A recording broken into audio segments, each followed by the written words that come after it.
Mereka masih sering melipat kaca spion ini secara manual, padahal hal tersebut bisa merusak komponen mekanikal yang bekerja di dalamnya loh.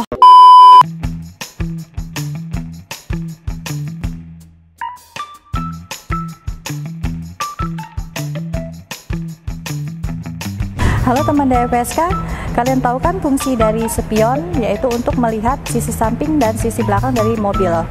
Salah satu fitur yang ada di spion mobil ini adalah fitur retractable. Tapi, sebagian orang masih salah dalam menggunakan kaca spion mobil dengan fitur yang satu ini.